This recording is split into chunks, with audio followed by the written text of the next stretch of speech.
Welcome to a new episode of A Couple's Thing, where we touch on a couple of things. On today's episode, we are going to be talking about cultural appropriation versus cultural appreciation. We felt it was important to do our research before talking about this. Again, what we speak on is solely our opinion. It's not all going to be fact. Do you want to kick it off? And is there anything that you would like to say? I'm going to have my phone just for some notes that we took because we take this very seriously. There's a difference between appreciation and appropriation. Appreciation is when someone seeks to understand and learn about another culture in an effort to broaden their perspective and connect with others cross-culturally. Appropriation, on the other hand, is simply taking one aspect of a culture that is not your own and using it for your own personal interests. Boom. It goes into colonialism. So a lot of times it could be white people that take these cultures that is more sensitive because of colonialism. They have taken land and not given credit or reshaped history. So their history of appropriation is so bad. So a lot of time they get the biggest brunt of it when they take like a headdress from a Native American. You're an American white person taking a headdress from a Native American for Halloween, but you know what white people did to the indigenous people in America. Yeah. So that's when it goes a different way. And like headdresses, it's a religious thing. You have to earn that. I have indigenous blood, but I will never do it because I've never been in a tribe. Yeah. And I don't know enough to really know the culture to put it out there in a good way. And it's earned. You just don't get to have a headdress or get to have these things. This is all earned. You're not, you know what I'm saying? Like, you can't just dress like a monk and people are gonna think you're a monk. So certain things like that is very sensitive to people in those cultures because they have been told that the way they live, their culture is bad. Yes. And it was punishable through law in America the whole time. So with Native Americans, it's that more sensitive that none of us should ever touch that unless... Have you ever come between a line where the world thinks it's cultural appropriation and you feel divided? In like the early 2000s, everybody's rocking braids like Alicia Keys was a big thing. My thing is, but we all looked up to Alicia Keys and we wanted to look like this beautiful black woman. Most of these white women that seen her on TRL and thought it was so cool. So, and they're thinking, they're just like, I want to look as pretty as Alicia Keys, so I want the braids because it's cool, not knowing where it's come from. So it's like, I can't blame them because they don't even see all the racial stuff that you see and we didn't even see the it. appropriation and all this. They're just thinking, this is a beautiful black woman and I kind of want to look like her because she looks so cool with these braids. I agree with you. So it's a catch-22. I agree that context has a lot to do with it and it depends on the person specifically. I grew up seeing every athlete with braids. Like, I wanted to grow my straight-ass dead hair to get braids at one point. Like, just because I wanted to be as cool as the black athletes. Yeah. And it's a fine line. As long as you're paying homage, I feel, and you're really giving them their props. So let's go to Gwen Stefani. Do you think she's appropriating or appreciating? I think she's... Well, with what specifically? With the harishuko girls that she rolls with and all that stuff. Oh, I think it's appreciation, 100%. Me too, because she gave them opportunities and diversity and she had harishuko girls around her. She didn't just have a bunch of white girls around her dressed like harishuko girls. Yeah, and you also don't know her history with it. Like, you don't know if one of those girls gave her the idea and was like, it would be so cool if you did this. And she's like, yeah, go get all your girls and let's do that. And that, again, is where I believe that context is a really big factor when before you call someone out on appropriation. I was on a website a couple of weeks ago and I came across this jewelry brand. I don't remember the name of it, but it was definitely a white woman, 100% white woman. And she was selling maldeoho jewelry. And maldeoho jewelry, AKA evil eye. Everyone knows where that comes from. Everyone knows the history of it. She basically turned it into and profited off of it. She did not write anything about the history. She did not say, she doesn't have anyone on her team that is of that culture. That is 1000% cultural appropriation, because she's trying to profit from a culture that has nothing to do with her, that she has no idea about. And if she does have an idea about it and know about it, and she's choosing not to communicate on it, that makes it even worse. And I feel it goes the same for when you're wearing, like, we just watched that TikTok of the girl from Asia, who said, like, I don't remember if it was China or where it was, but she said, we love it. Like, we want you to wear our stuff. We want you to dance in it. We want you to go around the world loving it. Like, I don't know what this stigma they're is. Proud of their culture, so they want their culture to be shared, and they want to see it all around the world. Yes. As long as, you know, paying homage to the originators, but by all means, like, when you come off a plane in Hawaii, they put the lei on you. They show you their culture because they want to share the culture with you. You go to Africa, you go to Jamaica, as soon as you come off, they braid your hair because they want to show you how they live, so you could be like, wow, this is so beautiful, and then take a little piece of that home with you. And we think that as Americans, we got to safeguard all that shit, and it's not even for us. I seen an African TikTok talking about, who said that that's your culture? Y'all never even lived in Africa, telling white people that they can't get braids. We love sharing that culture. So it's like, and it's as long as you have diversity within, say if I borrow something from another culture, as long as I'm giving jobs to them and I'm paying homage and I'm doing it the correct way and giving them some equity so their culture could be to the forefront and then they could build around their own stuff, then that's the way to do it. Like, I think about, for example, with the hair situation, right? So there's two girls, right? One girl goes into a black hair salon and she's like, I want you to dread my hair. And everyone takes offense automatically, right? But there's the other girl. Another girl walks in. I'm just creating this off the top of my head. Another girl walks in and she says, hey, my name is this. I've been looking up the history of where, you know, your hairstyles have come from. I grew up really admiring it and loving it, and I would love for that to take a part of it with me. Would you mind doing that? And while you're doing it, can you educate me a little bit more on it? Like, can we have a conversation about it? Which one is appropriating and which one is appreciating? Like, you can tell. And I feel that that example can go with absolutely anything, even down to music. Like, you can't just, if you just take a song and say, wow, that beat is sick, and it's an Afro beat, and you're like freaking Weird Al Yankovic, and you're like, just take the song and make something and put like this bullshit over it. Or you can take and you can ask about it. You can say, look, I want to get as many people involved as possible. I really, really love this beat. This is what music is to me. Like, I really love this. That to me is appreciation. I've never had an issue with that. I've never had an issue with anyone that wants to rock anything.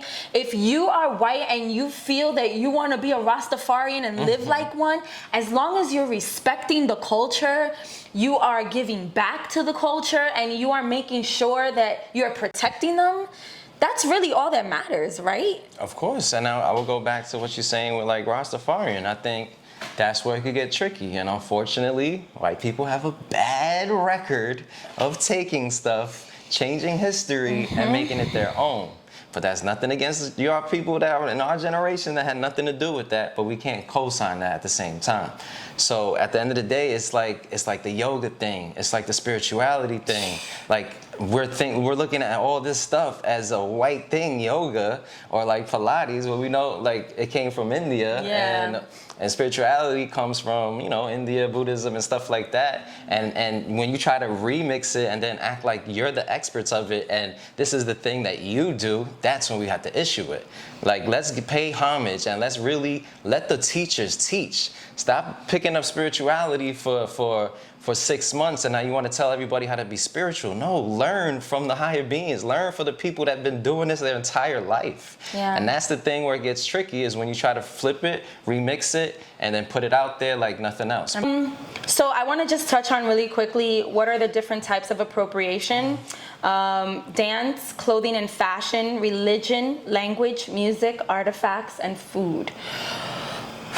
I feel like religion and artifacts and food can all be appreciated. Well, artifacts and religion, I feel like leave those alone unless you are diving all the way into that religion 100% and learning from the people that taught that religion and their ancestors, and how it trickles down. And just don't try to remix the religion and act like it's your religion now, you know what I'm saying? That's what I'm talking about, where it's bad. And that's why I'm talking about a lot of these museums is bad, because they come from colonized places where they took all. What happens when you colonize it? You give them a religion, you say that this is your religion, this is your government, you take all their natural resources, you fucking use them for your own goods and for your own use, including their artifacts and stuff like that, and you put them in your own museum. So you just depleted them of all their resources and artifacts that they could make money from, and then you're selling it in your own museum. That is wrong. It's not just you being on a beach, a public beach, and finding something where you can discover something and it's perfectly legal and okay because you're not taking over this place. This is just a public place that you visit because you own property in that place. Okay, I could see that. We've come from New York projects where that's all we have. You have black and Spanish people mixed together like all we're brothers. You know what I'm saying? I never thought I was any different. And they call you Papi, and they go to the they know some Spanish songs. Like it's all mixed in. So like it's just because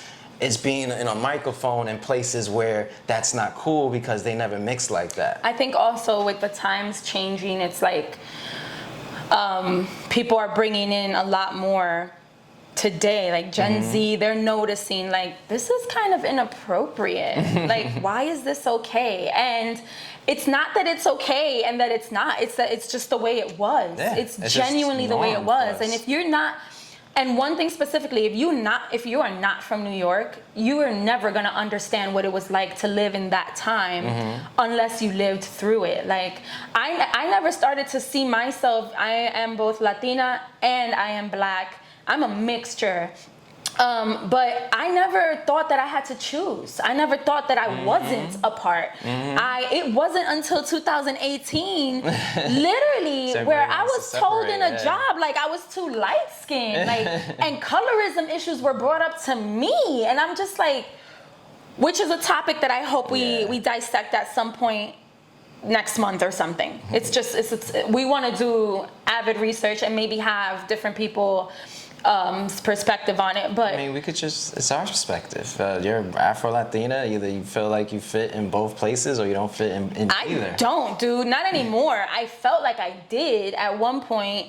No, we're saving this. Okay, yeah. No, but just do that much research because we lived it. No, do with cultural appropriation I'm talking about. I never felt the magnitude of it until maybe the past 5 years. Yeah. I had conversations with people where they believed that Smokey Robinson shouldn't have let Jennifer Lopez perform at the Motown Music Awards, and Motown music was created to put people together of all colors and all cultures. It wasn't to segregate. So the fact that we're saying that, like, that was really big in my head, and it has never left me. That's the music that she grew up on. That's the music I grew up on. That is part of my culture. That is what I listened to my entire existence growing up. Similar to, I'm sure, J-Lo.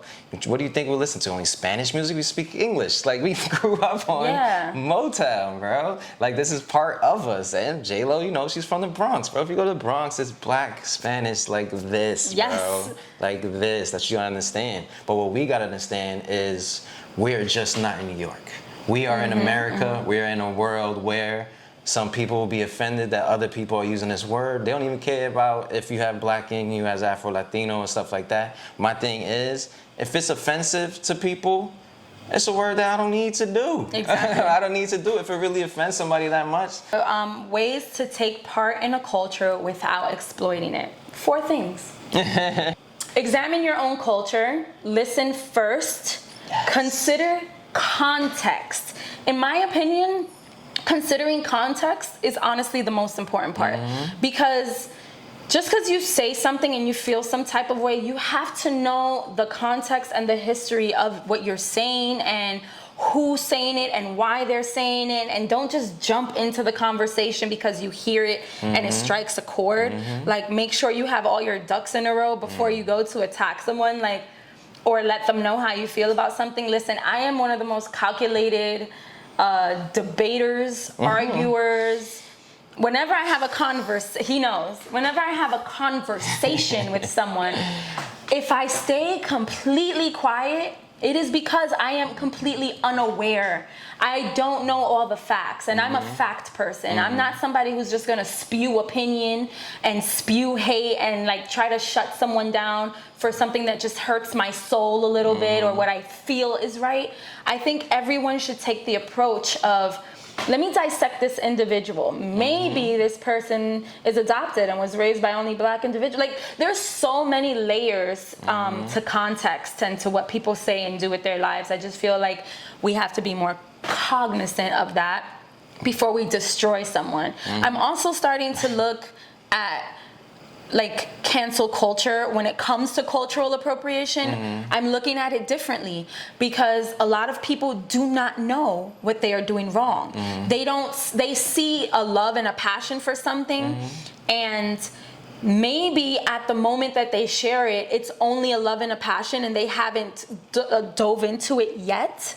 I think sometimes giving the person that opportunity or saying, hey, I see that you love the evil eye. What does that mean to you? Bro, that's what life is, bro. And that goes to everything. Because some people just might do it because they just think it looks cool. Yeah. But it's not for you to be like, you can't do that. You don't know your history. Da, da, da. It's for you to be like, if you're part of that culture, just, it's my time to educate. Because they do like this thing. They weren't drawn to it. So now let me just educate on how to wear it or the little bit of a history that comes with it. And don't we want that? Yeah. We want to share a culture, right? Of course. Okay. You want to share a culture. And it goes into where it could get very tricky is in if something was looked at as being ghetto, as something was looked at as being unprofessional. Oh, elaborate more on that.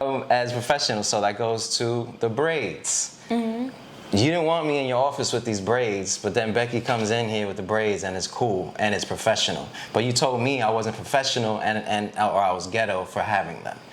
These door knocker earrings that you wore all through high school with your name in the middle, and everybody looked down at it as saying it's ghetto and it's whack and it's whatever, and then fast forward 5 years and then it's in the magazines and they're wearing the door knockers and now it's cool. See, that's where I have an issue with it. Same, 100%, 100%. So don't tell me that things wasn't cool when we was doing it, and then you take it and now it's deemed as being cool and sophisticated, and you could rock the door knockers with a gown because now they doing it.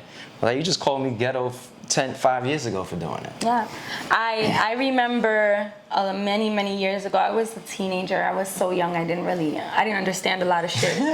But I remember. It's not that far, guys. She was a teenager not too long ago. What you talking about? It was like over 13 years ago. But I remember having a conversation with somebody and them saying, like, it was something about Beyonce.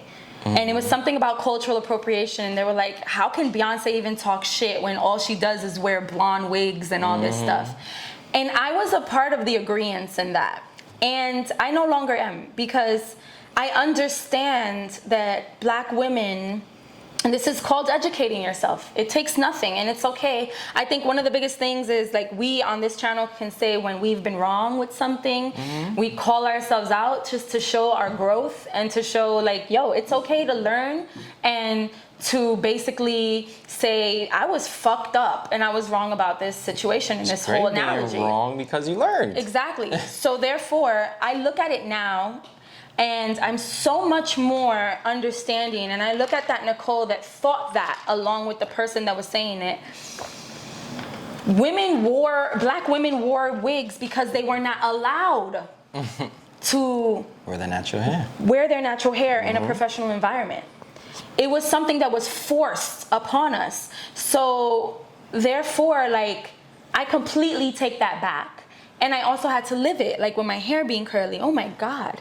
Yeah, just imagine you grew up having to get your hair relaxed and having to have your hair burnt at 9 years old because they think that that is pretty, and that's just installed, and that just comes from the patriarchy and what was deemed as beautiful us growing up. Dude, yeah. So like I have such a different stance on it now. I don't even know why it got me so emotional. Because it's your hair, it's your journey, and then you're realizing like, shit, I only felt pretty with straight hair because you was trying to live up to these European cultures of straight hair is beautiful. Yeah, and it was so ingrained in us. It was something that it made me think that way, the way that I did, and say all those things that I said. Like, oh yeah, like how dare somebody call out cultural appropriation when all they do is wear fucking blonde wigs. I literally said that. And that was so many moons ago, but I don't feel that way because I educated myself. And I say that to say this. A lot of people don't know. They don't really know like the facts, and I think it's very important to educate rather than cancel, educate rather than toss anger and offense at somebody. Like, it's so much easier to just say, look, I see that you're doing this. I would like to know a little bit as to why and what it ignites for you. And then based on what that person answers, then you say, okay, well, this is what it means to my culture, and this is what I see, and I don't feel it's right. Now, if you want to and if you love it, but love it with knowing about it and not just trying to profit off of it. Like, there's so many different angles that we can take. Just make sure that there's respect, and yeah, just respect people's culture, learn about it, and then appreciate it and rock it. Simple as that. And if you don't appreciate it and if you don't stand for it, don't rock it. Yeah. Ever. Yeah. Thank you guys for tuning in. Stay tuned for the next episode tomorrow. Bye, guys.